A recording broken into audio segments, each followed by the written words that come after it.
herzlich willkommen auf meinem Kanal. Heute geht es um das MMB Monostahl von Messermacher Adrian Bayer.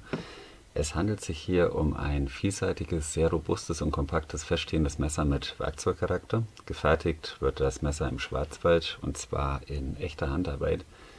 Die Stückzahl dieses gesenkgeschmiedeten Messers ist begrenzt. Von dieser ersten Version wird es erstmal etwa 130, 140 Stück geben. Kurz zur Namensgebung des MMB Monostahl. MMB steht für Messer und Mechanik Bayer. Monostahl ganz einfach deswegen, weil es sich hier um ein Stück Stahl handelt. Die Kontaktdaten von Messer und Mechanik Bayer und alles zum Monostahl verlinke ich euch in der Videobeschreibung. Da könnt ihr bei Interesse mal nachsehen. Ja, kleine Zusammenfassung. MMB Monostahl, gesenkgeschmiedet mit Werkzeugcharakter, Kleinserien-Handarbeit. Das ist ein waschechtes Custom, made in the Black Forest, Germany. Finde ich wirklich genial. Adrian Bayer hat hier extrem viel Arbeit und Herzblut reingesteckt. Ich möchte mich bei Adrian auf diesem Wege ganz herzlich für die Möglichkeit bedanken, diese Messer vorstellen zu dürfen. Ist auch nicht selbstverständlich, dass man hier mal 3 Messer zugeschickt bekommt.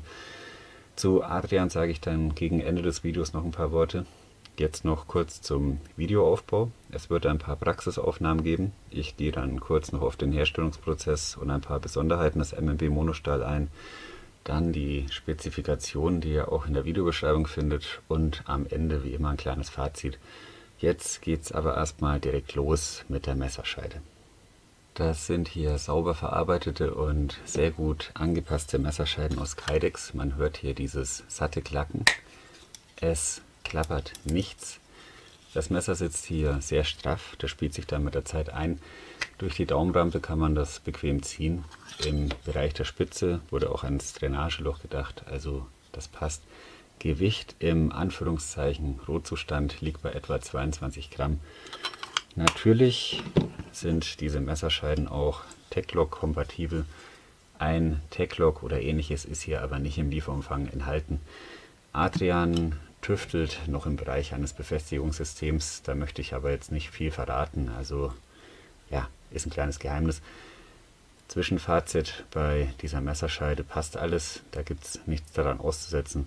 Es geht direkt weiter mit dem Griff und da möchte ich erstmal auf die Optik eingehen. Das hat hier was von einem Schraubenschlüssel, da kommt der Werkzeugcharakter richtig zur Geltung. Im vorderen Bereich ist Adrians Logo eingearbeitet, dann dieser leicht geschwungene Griffrücken, die konturierte Griffunterseite, hinten noch eine Fangriemenöse mit einem Innendurchmesser von 4 mm.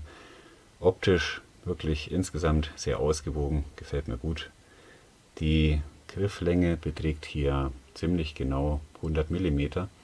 Effektiv greifbar sind dann noch etwa 90 mm. Also bei sehr breiten Händen wird es ein bisschen eng.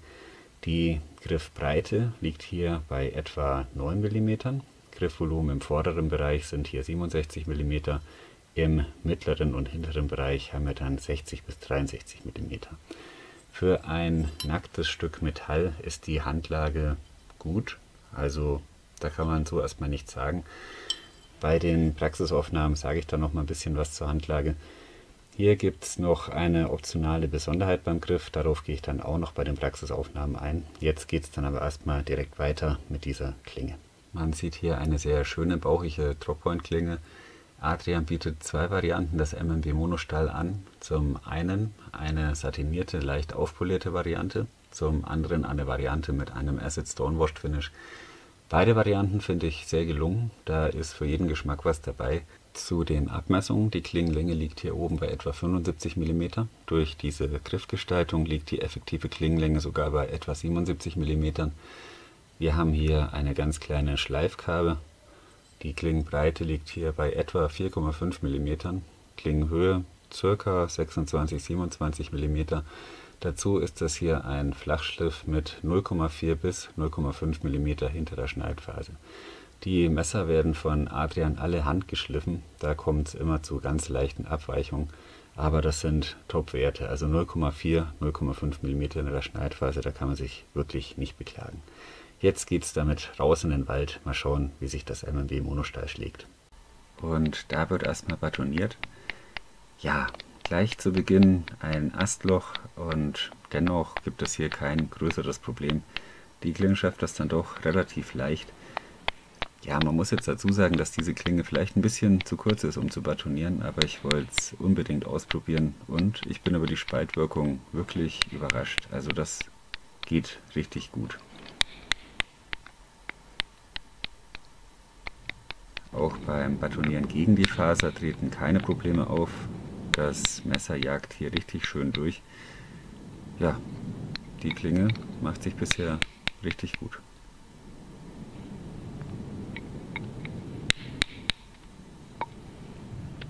Schnitzen ist ebenfalls kein Problem. Die Klinge beißt sich schön ins Holz.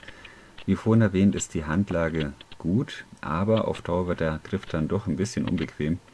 Es ist eben ein Metallgriff, das hat dann Vorteile. Man kann das Messer sehr, sehr gut und schnell reinigen. Theoretisch kann man das Messer sogar abkochen, deshalb hat es auch keine Griffschalen. Das kann für Jäger interessant sein, weil man das Messer zum Beispiel vom Blut befreien möchte. Im Bushcraft- und Outdoor-Bereich ist das auch interessant, da fällt ja auch immer jede Menge Schmutz an. In Bezug auf die Handlage und für längere Arbeiten empfehle ich hier dann Handschuhe, also im Winter bräuchte man die dann vermutlich sowieso. Hier sieht man Löckchen, das funktioniert ebenfalls ganz gut, also feinere Arbeiten sind auch kein Problem. Kurz zum Stahl, das ist der 14034, gehärtet auf 58 HAC. Zum 14034 habe ich einen interessanten Link in die Videobeschreibung gepackt. Da ist auch ein Zitat von Jürgen Schanz. Das ist wirklich interessant, müsst ihr euch mal durchlesen, was er zu dem Stahl sagt. Insgesamt ist das ein Allround-Stahl. Er ist relativ rostträge und leicht nachschärfbar, also ideal für draußen.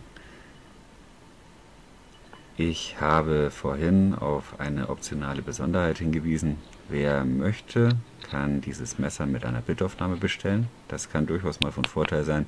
Ich finde es wirklich praktisch. Man kann sich 2-3 gängige Bits einpacken, vielleicht auch mehr, wenn man möchte. Ist auf jeden Fall eine schöne Option. Man weiß nie, wann man sowas mal brauchen kann. Jetzt hacke ich hier etwas unmotiviert auf einem Ast herum, und zwar um euch zu zeigen, was der 14034 Stahl so kann. Die Klinge wurde jetzt ja doch ordentlich rangenommen.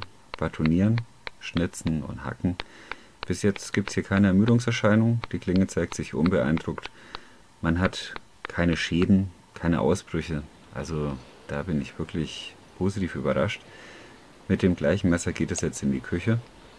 Ich habe es nicht geschärft und es zeigt hier auch eine wirklich gute Leistung. Zwiebel, Karotte, Tomate, das sind für mich immer so ein bisschen, ja, wie soll ich sagen, gute Beispiele für die Arbeiten in der Küche. Also wir haben hier mittelhart, hart und weich.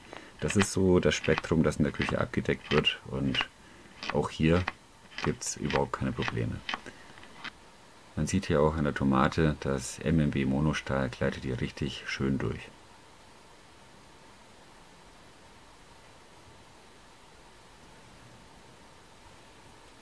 Das MMB Monostahl hat alle Aufgaben souverän gemeistert. Ich habe da keine großen Kritikpunkte. Feuerstahlnutzung wäre ebenfalls möglich. Der Klingenrücken ist hier schön scharf. Kurz zum Gewicht. Das Messer alleine kommt auf etwa 150 Gramm. Die Messerscheider ca. 22 sind 172. Wenn man einen Taglock oder ein ähnliches System daran noch montiert, kommt man auf ein Gesamtgewicht zwischen 200 und 230 Gramm. Das geht für so ein stabiles Messer dann auch vollkommen in Ordnung. Jetzt noch ein paar Worte zum Herstellungsprozess. Zum Thema Gesenkschmieden findet ihr bei Interesse auch Infos in der Videobeschreibung. Adrian hat mir freundlicherweise ein paar Bilder zur Verfügung gestellt.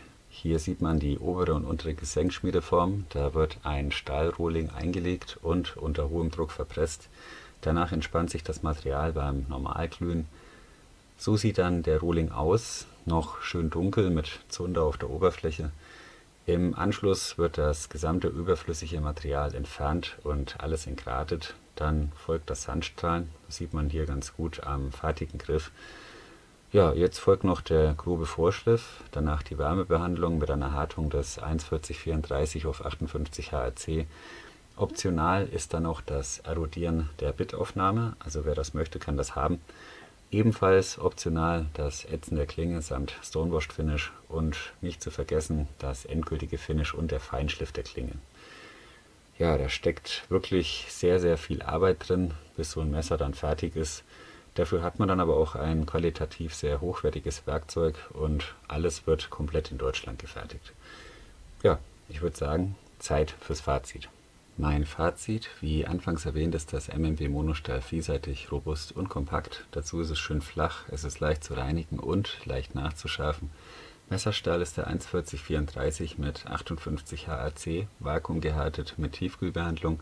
Das ist ein guter Allround-Stahl. Ich verweise nochmal auf das Zitat von Jürgen Schanz in der Videobeschreibung. Bezüglich des Griffkomforts bei längeren Arbeiten, da kann man sich dann mit einer Griffwicklung aus Paracord behelfen. Ja, oder man zieht dann eben im Notfall Handschuhe an. Insgesamt ist das hier ein sehr schlüssiges Konzept. Man hat noch die Wahl zwischen diesen beiden Varianten und zusätzlich die Option auf die Bittaufnahme am Griffende. Auch eine sehr praktische Sache. Im Lieferumfang ist hier noch ein bisschen Paracord, dazu noch ein kleiner Bead, der ist selbst gemacht.